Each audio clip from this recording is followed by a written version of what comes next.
On tonight's show, we speak with Nigel Glockler, drummer of Saxon. The band releasing their brand new album, Carpe Diem, Seize the Day. And we hear from the mastermind behind Metal Devastation Radio, Zach Moonshine. All that, plus more. Metal Mayhem ROC, the podcast. Next. WLFE DB Radio. Hi, this is Nigel Glockler from Saxon. You're listening to Metal Mayhem ROC with John the Vernomatic Verno. Are you ready?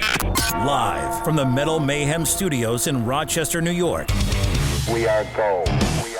And heard around the world by metalheads just like you. This is Metal Mayhem ROC. Heavy metal music. Your weekly dose of metal music, interviews, album reviews, news, and more. Want to be part of the show? Send us a message through our website, metalmayhemroc.com, or hit us up on Facebook and Twitter. Search Metal Mayhem ROC. It's getting nice and heavy. And now, welcome tonight's host, John the Vernomatic Verno.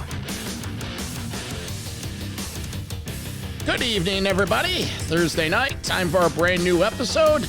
Visit the metalmayhemroc.com website. There you'll find direct streaming links to Spotify, Apple Podcasts, Stitcher, however you consume this show. While you're there, do us a favor, download some past shows, rate, review, and subscribe. Last week, we had Tony Martin, solo album Thorns. A couple weeks ago before that, we had our continuing series of the history of metal, me, Metal Walt, and Ian O'Rourke. We navigate that series. Tonight's show, it's a good one. We bring February in with Nigel Glockler of Saxon. The band releases their new album, Carpe Diem, Seize the Day, tomorrow. And we have Nigel on the show talk about the album, how it came together, and we take a real cool walk down heavy metal memory lane, and he shares tons and tons of stories about back in the day. Sign up for our email list. There you'll receive weekly updates on new shows and free giveaways. I'd just like to remind everyone about our media partners. Metal Mark James, he's a good friend of the show. Well, Mark has a kick-ass show on both Friday and Saturday nights. Friday nights he has Metal Mark's Vault. There he specializes in rare and classic metal, and then on Saturday he regroups and he comes back with Metal Mark's Audio Aggression. Now this show, he concentrates on new and current releases from old and current bands. So it's a great way to end your metal week with two kick-ass radio shows. But more importantly, let's start our metal week with a live radio show that I host on Metal Devastation Radio. It's a 3-hour interactive show, Monday nights, 6 to 9 p.m. Listeners from all over the world. There's an interactive chat room. People are commenting back and forth, sending in requests. We usually have a theme of the night, and it's a real good way to bring your Metal Monday in for a landing. So before we get to this Nigel Glockler interview, the new Saxon coming out tomorrow, I have Zach Moonshine, the owner and the mastermind behind Metal Devastation Radio, the new home of the Metal Mayhem ROC live radio show. Zach, welcome to the show. How you doing, man? I'm doing great, man. Hello to the Metal Mayhem listeners. You're the guy behind the scenes, the one that keeps Metal Devastation Radio going. Tell us about your brand, exactly what it's all about, how you got into it. Tell us about it, because it's an exciting platform you have, buddy. Thank you. Thank you very much for the nice words and the introduction. I'm a metalhead, and I love being a part of the community of metal. I've always been into radio since I was a little kid, since listening to college radio when I was real young in the 90s. A lot of different things sort of led to this point. It's a really long. It's a long really story. Well, the metal community is a tight-knit community, and you just, once you're a metalhead, you're always in the club.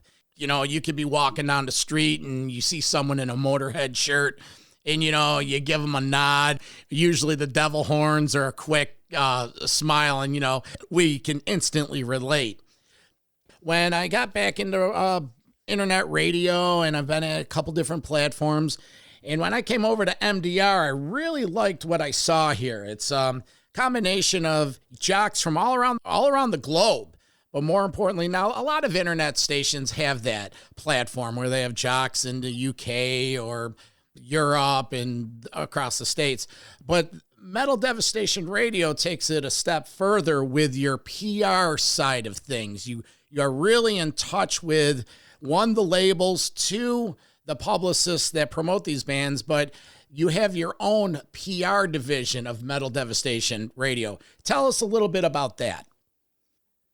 I think it all goes back to me just being impatient and wanting to do things or wanting things to be done in a way that I would like them to be done. And I think that's how the radio thing got started too, is because I'm a musician as well. When I first got into putting my music online on MySpace way back in the day, I noticed right away that there was podcasts and there was internet radio and stuff like that available. I had never known about something like that before.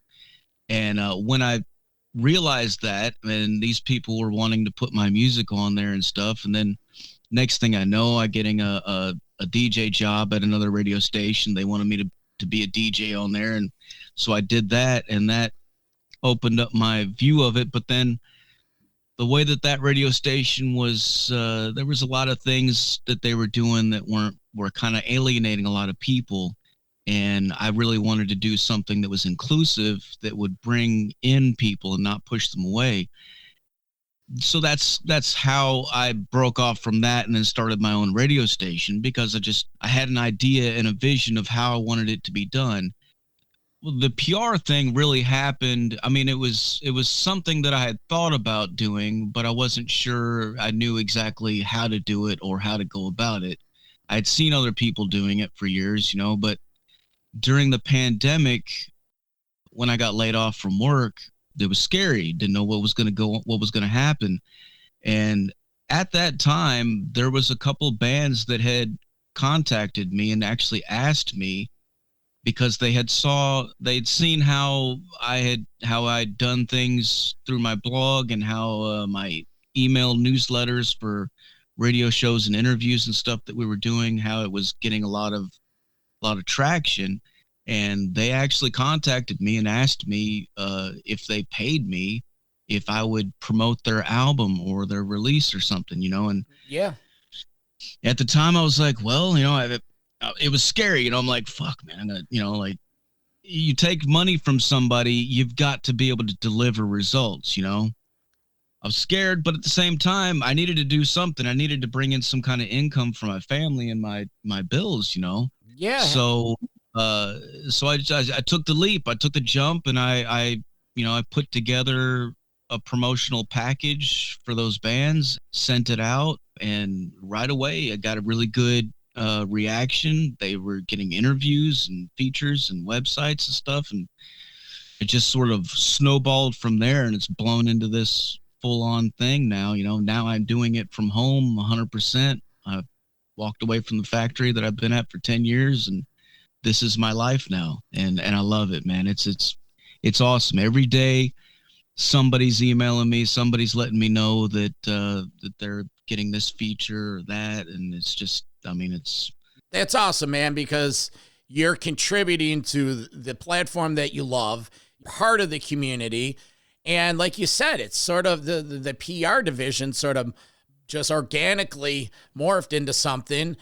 Hey, it's a plus of the pandemic that you had this time. You had the need for the income, and the outside sources were courting you, if you will. So that's fantastic. So Metal Devastation Radio, how many jocks are on the roster?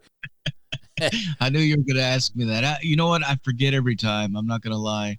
I have to go look at the schedule to even see. But I think there's like 20 or 30 of us. I'm going to tell you something. From day one, when I came here, yourself and your crew have been nothing but warm, sincere, outgoing, and it's been a pleasure. So, and then the listeners, the people I've met in the chat room are cool. The other jocks are cool. It's just been a great experience. So, let's see. Anything else you want to tell the Metal Mayhem listeners about the Metal Devastation brand, where they could find you, all the Well, I mean, pretty much everything, all the information that you need is available at metaldevstationradio.com. And we thank everybody and appreciate everything that everybody does, and keep on banging your heads and keep pissing off your neighbors, man. That's right. And Zach, he's not just one of those owners that doesn't lead. He happened to have the luck of the draw. He has Friday nights 8 to whenever he brings his show in for a landing, the Zach Moonshine show, specializing interviews and cool tunes and just a good time. So there's live music 24/7. Some of it's automated, but most of it is live jock. So Zach Moonshine, thanks for taking some time out and telling us about your brand. Thank you, brother. Thank you for taking the time to have me on. You're welcome. All right, that's Zach Moonshine, Metal Devastation Radio. All these links and information for the station and our show is right at the metalmayhemrlc.com website. So we're going to take a quick break, and then Nigel, he's in the green room. He's going to come out, tell us about Carpe Diem, Seize the Day. I'm the Vernomatic, Metal Mayhem ROC, the podcast. Hey, what's going on, listeners of Metal Devastation Radio?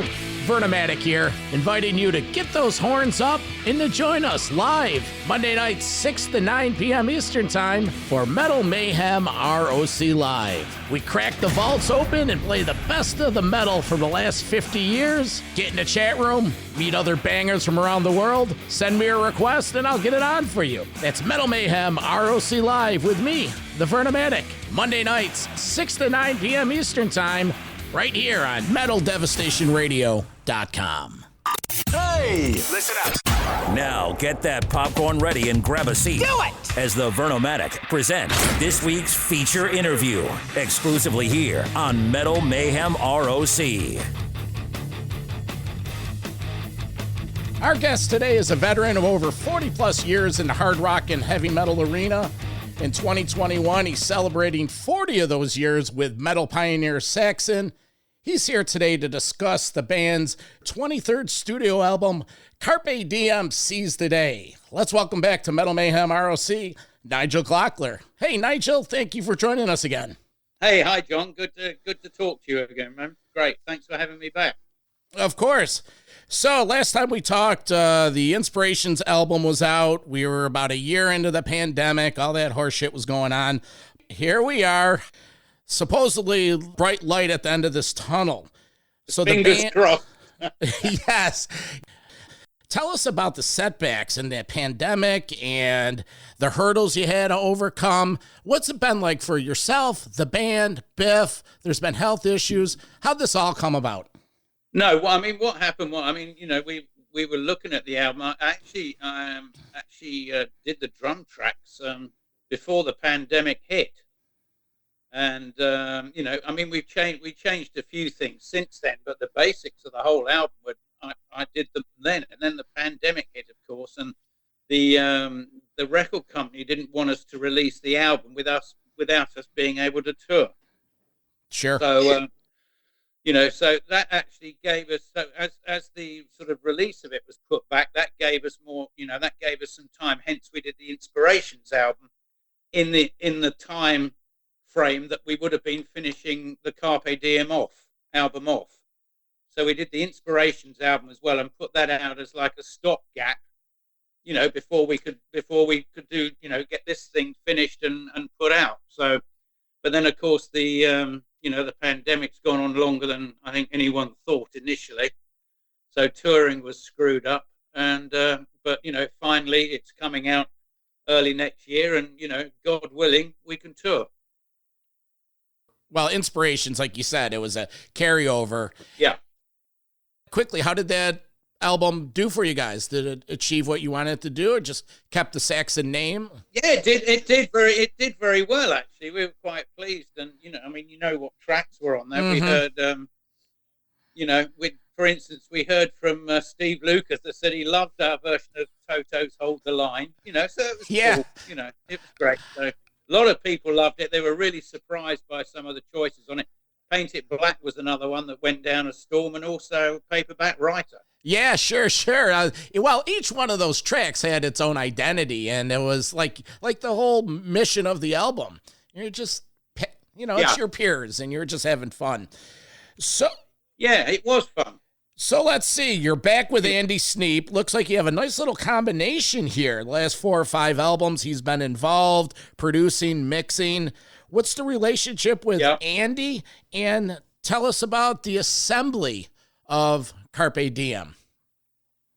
Well, I mean, Andy's great because, I mean, I love working with him because, we, he said once he starts mixing an album or whatever, we sort of, we're in communication with each other all the time. He sends me sort of mixes of the drums and the drum sounds and everything. So we totally sort of cooperate on that, which is great because, in the past, I think some producers said, no, this is how it is. So he's great to work with. He loves the band. I mean, he loves heavy metal to start with. I mean, he's like the guest guitarist with Judas Priest when they go out on tour. Yeah, he fills that role, and I think he likes doing that. Oh, he loves it. I mean, they're his favorite band. I think so for him. That's a dream come true, But no, he's brilliant to work with. I mean, sometimes I sort of, I've recorded the drums at his studio. So we have a lot of fun doing it. I mean, we're very serious, but we have a lot of fun doing it. It's a joy to work with him. Now, did you begin your relationship with Andy through Priest, or did Priest see what you were doing with Andy and then they got him involved with their projects, or was he just an industry up-and-comer? Yeah, I mean, he was getting a big name around the industry. He was doing us. He was doing loads of bands. So I think they just picked up on, the fact that he was doing so well. They obviously liked what he was doing sound-wise and everything. So I think that came about. I mean, I think, the last Judas Priest album was a great album, and he got the great sounds on it too. So is that connection? Because I saw that tour, and you're right, the Firepower Thunderbolt tour. Yeah, I saw it up in Canada. Yeah. But is that your connection with the tour? Did you share management, or how did that connection come about? No, I think we've known Priest for a long time, I always remember, actually, funnily enough, I think it was when we were doing Power and the Glory. I mean, KK came to the studio, in Atlanta when we were doing it, because I think they were passing through there or something. So, we've had a lot of contact with them anyway. So I think it was like a sort of joint decision. Let's put this tour together. That was sort of behind the scenes with our agents and promoters and stuff like that. By this point of the game, it's, who can you get along with? Who do you know? Because, you got to live together basically for the length of that tour. So. Well, that's right. Plus the fact I think everyone thought it would be a great package. It was. I wish, I'm up here in Rochester, New York, and the exposure of Saxon's been limited in terms of our market. Think really the last time you've been to Rochester was a show at the Penny Arcade, possibly like Power and the Glory. Wow. Yeah. That is a long time. It really is. And yeah. It's the same thing. We'll play anywhere if people want us, but it's down to promoters. Local promoters wanting to have us, it's not down to us saying, no, we're not playing there. We'll play anyway. Again, it's down to promoters sort of, maybe in some places that we haven't been for a while, taking the risk, or that, they see it's like that with any band. We did a road trip, Metal Mayhem ROC road trip down to Jersey. We spent the day with the Gallagher brothers in Raven. And it was the same thing. And, we've been doing some small club promotion up here in Rochester, and just that interaction, we were trying to get them up here, but there wasn't a venue available, and then the routing, and, it's behind the curtain issues. But let's talk about the writing of this album. Now, this band, you guys been together 20, 25 years, it looks like, this lineup. Are any of these songs, air quotes, leftovers from the Thunderbolt? Is it all freshly conceived music? Tell us about the material. No, it's just, everyone in the band writes. Nibs does a lot of writing when he's at home and everything. He's just sort of non-stop, but everyone puts ideas in, and we just sort of thrash things around and see what comes out. But no, there was nothing left over from the last recordings. You know, we may get little pieces that we think, well, we didn't do anything with that, so maybe we'll try something. But generally, it's all fresh stuff. And then a lot of the titles, for instance, come from Biff, because he writes the lyrics, so he gets an idea. But you know, again, we'll throw things up. Why don't we do a song about this? Why don't we do so? But the actual titles come from him, because he's writing the lyrics, and you know, he's working out choruses and stuff like that. And we just thought, I mean, with Carpe Diem, for instance, we just thought, I mean, it's a great quote. It's a great sort of attitude to life. So, and it just made sense for it to be the album title. And it lent itself to a great cover as well. Let's do a roundup. How's everyone's health? Everyone's good. We're just sort of itching to get out and start playing again. You know, it's been very frustrating, but no, Biff's doing good. We're all doing good. We're just waiting to get out there and do it, you know? Yeah, I agree. We're waiting to see everything. What is the touring landscape? What is the plans? So the album comes out February 4th, and yeah, what is the plan? Yeah, we've still got 3 UK shows, which are like they were postponed for about 3 times, I think, due to the pandemic and various other things. So we've got them at the end of January, sort of 3 big shows in the UK. And provisionally, we're looking at coming. I mean, our manager, I say this is all totally provisional, you know, due to the pandemic, etc. But we're looking at coming over there. Our management's looking at sort of us touring over there, maybe from mid-April to mid-May. Then we go, then it's sort of, you know, festival season all around Europe and the UK and everything. So we've got that. I mean, apparently there's going to be festivals nearly every weekend for us, which is great. Then after that, we sort of, I think the talk was doing a UK tour for the new album, although, you know, obviously it's a few months after the album's come out, but a proper UK and European tour. So hopefully we'll be, you know, in the US sort of late spring, early summer, which would be great. Yeah, that we see those festival lineups, and you know, we get jealous. Some of those are just incredible. We were talking with Frank Bello of Anthrax. He has a new book out, and we had a nice long talk. And, you know, I asked him the same thing, and he's like, John, you just wouldn't imagine it just from a fan standpoint. You know, and it's just the good. At least there's work if it happens. That's great. Yeah, this is, you know, fingers crossed it's all going to go ahead. Well, 40 plus years, and congratulations in 2021. You're celebrating your 40th year with Saxon, 40 plus years in the recording industry. How does the band put together a set list at this point? And of course, it depends on the type of gig. Are you support? Are you headlining? All that comes into play. But is there a formula? It's 3 off the new one, and you just.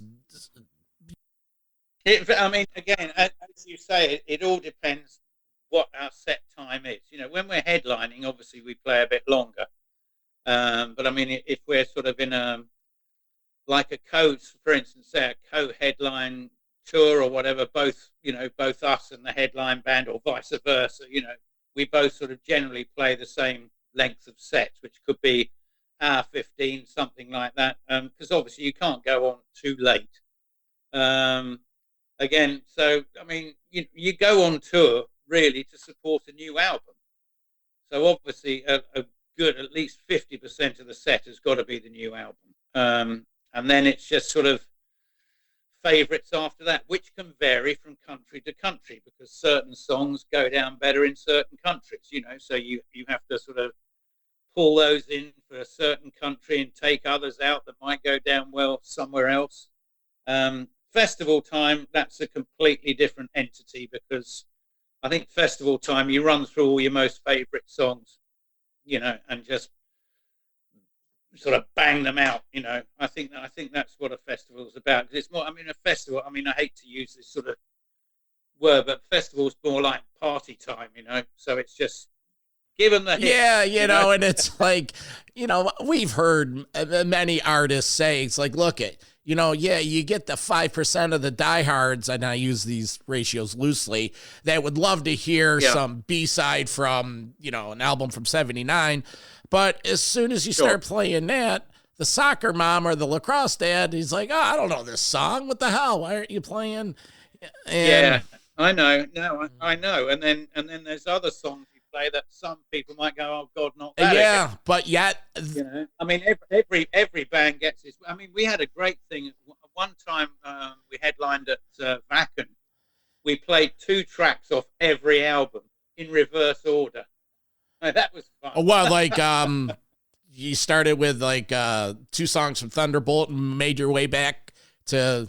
Yeah, it was previous to Thunderbolt. I think the latest. This was a few years ago. I think the latest album when we did that was maybe Sacrifice. I think, or maybe even before that. But I just remember, we worked out with the more recent and then went backwards. Yeah, Rush did that on their last tour. They start, right. and that's fun, because this leads me to my next question. How do you see the crowd, the audience? 40 years touring around, do you see the old timers bringing their kids and their grandkids? Do you see the younger kids up at the front knowing the old stuff, or is it yes to all? Yeah, in a word, yes. Our audience is totally sort of changing. You get the older hardcore fans, but they're bringing their kids. And the kids are the ones up the front. And I'm so surprised how they're singing along to all the words, going mad. It's great. Not just the most recent albums, the earlier ones too. So it's really refreshing to see that. It's great. And isn't that something, Nigel, that when bands have a successful career, there's actually people that like the old timers can't understand. They're stuck in their ways. Like, oh, I don't listen to anything past, 86, but yet then you have the newcomers that are like, I don't like that old stuff. I like the 90s and the 2000s.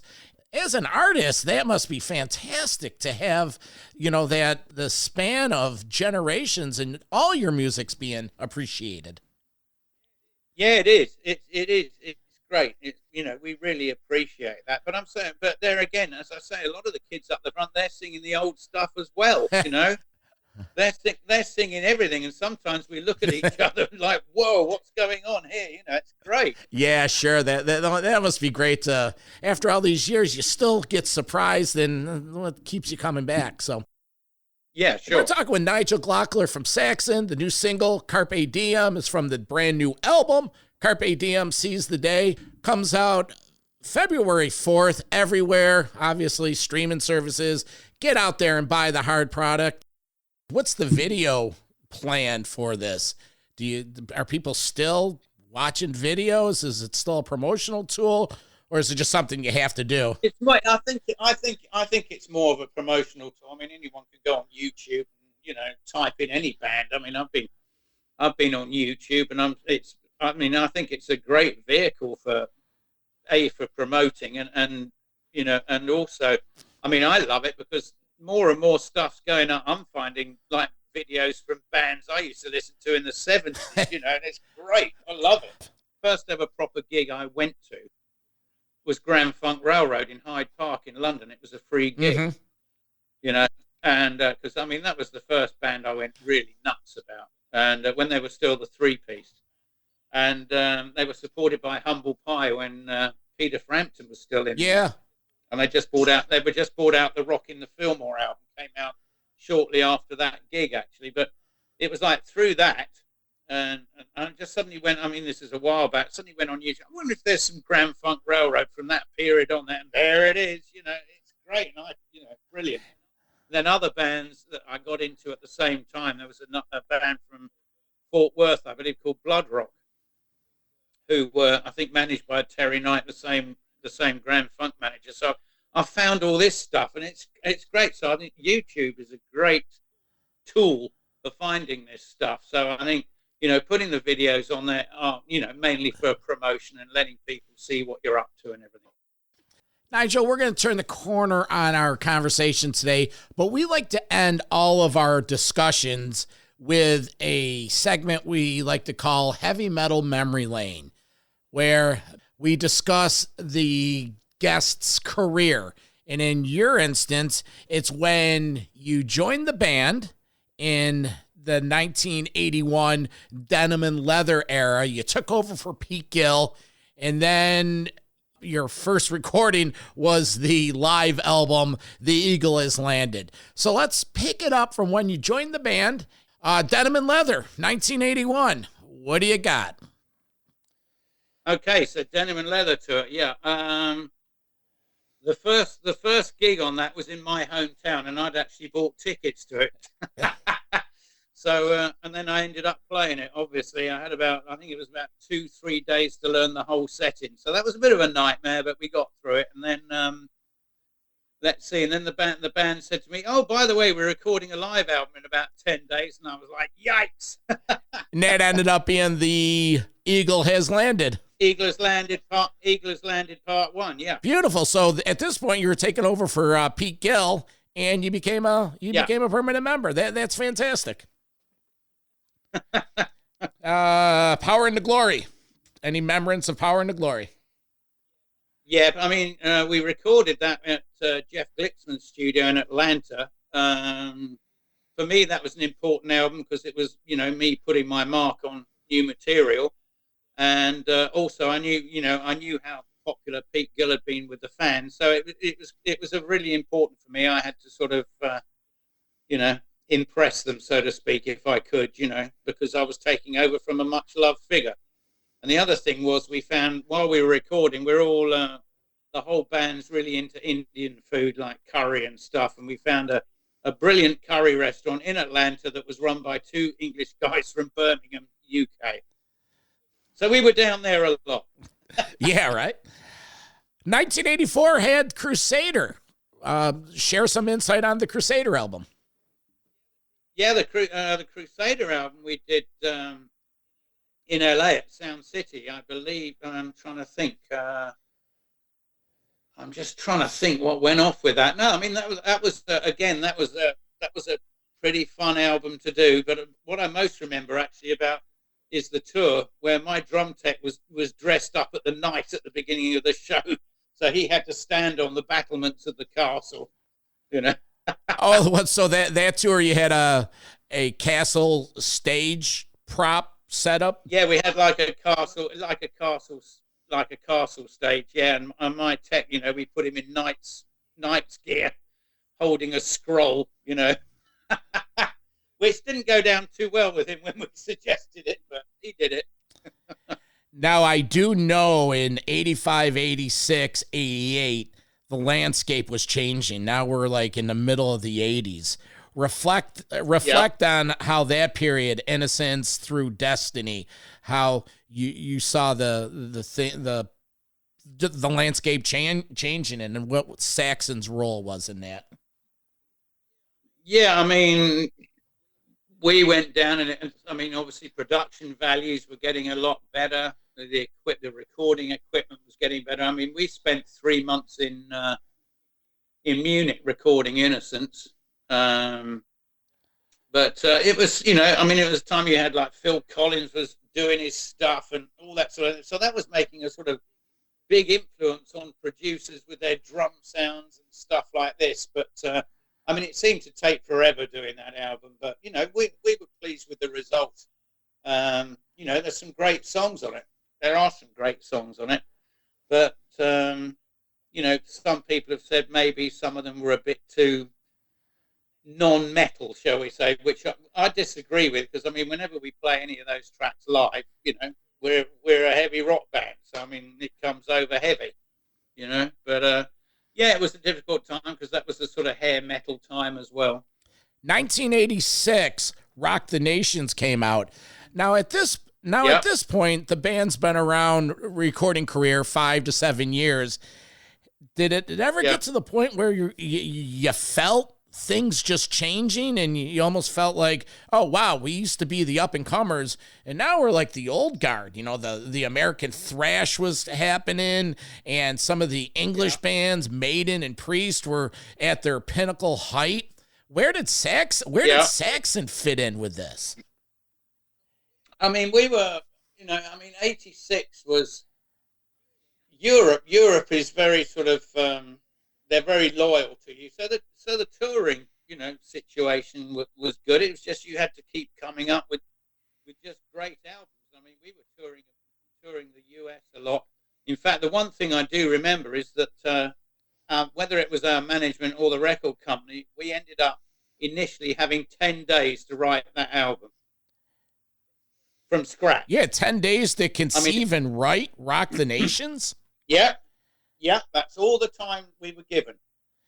In fact, funnily enough, we went down to Rockfield. There was me, Biff, and our sound guy. Actually, we went down with a lot of the gear, set stuff up, and we actually started writing, waiting for the night that evening, and then we were just getting stuff set up, and it was all a big sort of rush. So we put this stuff down. I put the keyboards on it, and then Biff and I worked on the vocal on that. We had the basic chorus and the I think the verse. We had all that down in demo form before the other guys arrived the next morning. That's how fast we had to do it. What's your personal take on that album? I like it, actually. To be quite honest, I actually prefer it to Innocence. I think there's some tracks on there that are, I just preferred it. I mean, the vibe was great. We recorded it in Hilversum in Holland. As you know, Elton John was in the same studio. He his band actually were in our studio more than they were working with him, because they were listening to what we were doing, and Elton came in and said, I want to play piano on that track. So he got his tech to wheel his electric grand in the studio, and he played on a couple of tracks. It was great. We had a lot of fun.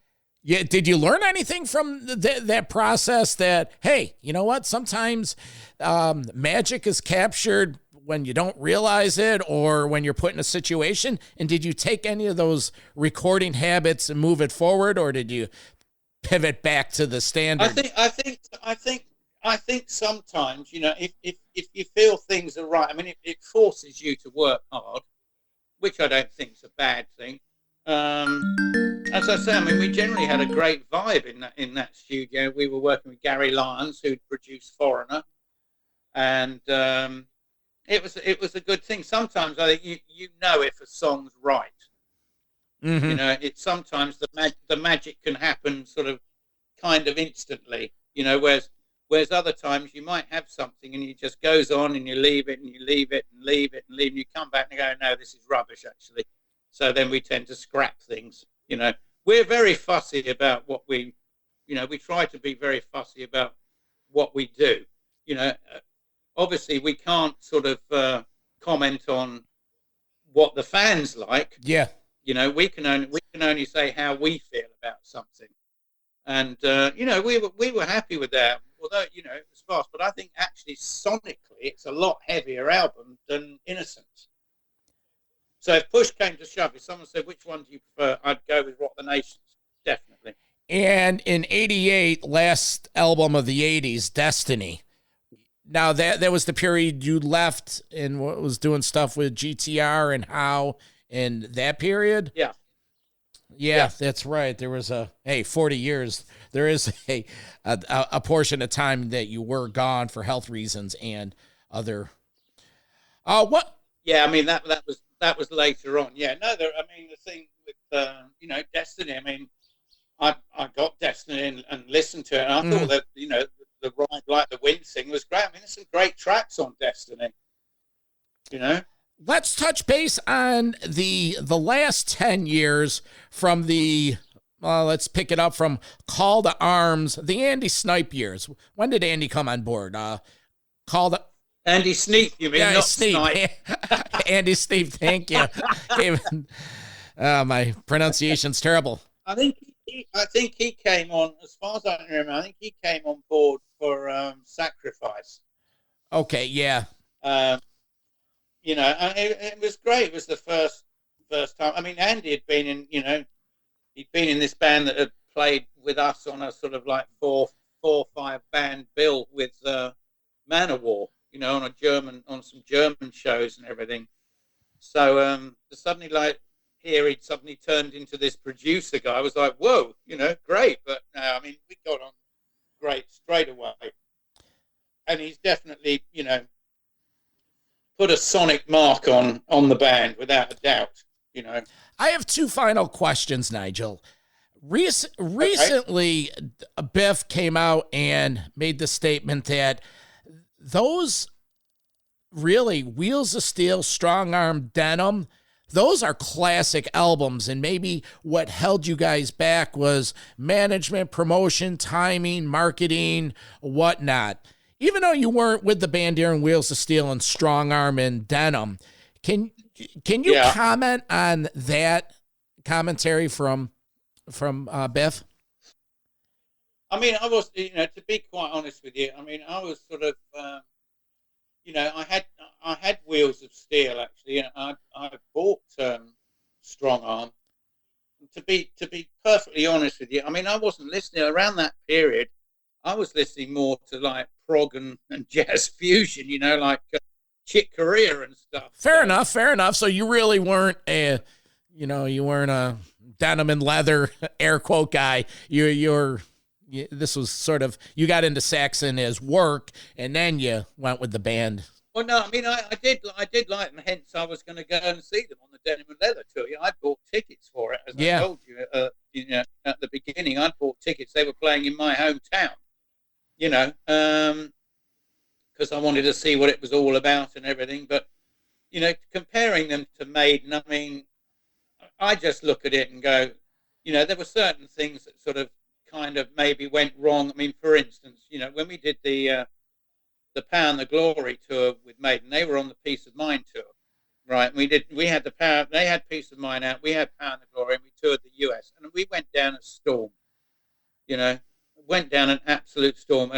But unfortunately, whether it was our manager or agent or whatever, they'd only put us on half the tour. I honestly think if we'd stayed on that tour till the end, we would have broken through in America as well, definitely. But, you know, hey-ho, you can't just, you know, I look forward, I don't look back and everything. You know, I love the Maiden guys. I'm really good friends with Nico and Steve. Mm-hmm. And, you know, I think they've done brilliantly. And, you know, I admire them for that. And good luck to them and everything. I just think with a lot of bands, you get, you know, luck. It's the right time at the right place, whatever. But I sort of don't look back on this kind of stuff. You know, I look forward. Yeah, Rochester was a casualty of that tour. We didn't have Saxon, and no. Oh yeah, who did you have? Who was the band that replaced Coney Hatch?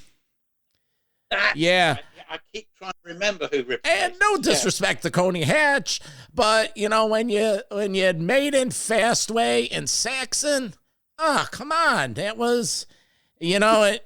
That was another great package again. You know, like the Priest, Saxon, Black Star Riders thing. It was a great. Yeah, package. You know, we missed you guys so many times up here, and then to see, like, you know, you go through the archives and you see Saxon touring with Rush.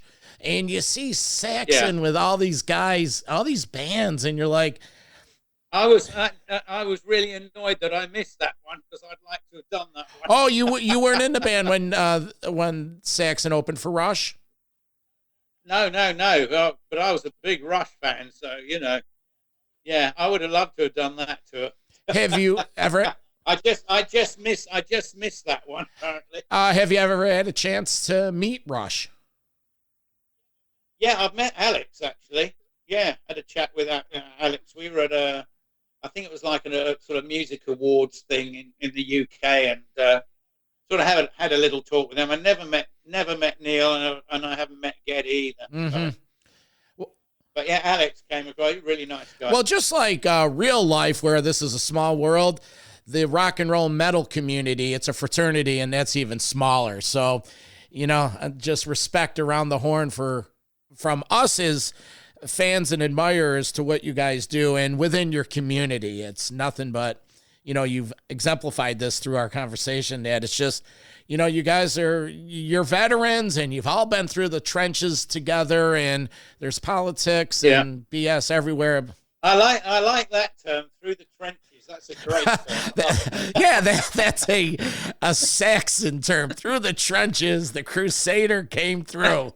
So, all right. Well, Nigel, of course, we wish you the best of luck. We'll support and promote Carpe Diem every way possible up here. Thank you for taking some time with us today. Any parting shots? What's the social search? Saxon.com. How can people get all this information? We got the website, which is Saxon747.com. But I mean, again, there's a YouTube channel. There's all sorts of stuff. Just go to the website, and all the links are there. Just Google Saxon and all kinds of stuff. Well, look forward to seeing you again, finally on tour. Maybe we'll get up to Rochester. Yeah, John, that would be great. Find meet up, go and have a beer. Thank you, Nigel. Same to you, and safe travels. Thanks a lot. Metal for life. Thank you for listening to Metal Mayhem ROC. Check out our website at metalmayhemroc.com for information on podcasts, archives, links to all our live radio shows, and all sorts of info. Please like, follow, and share with everyone, even your non-metal friends. And always remember to keep it heavy.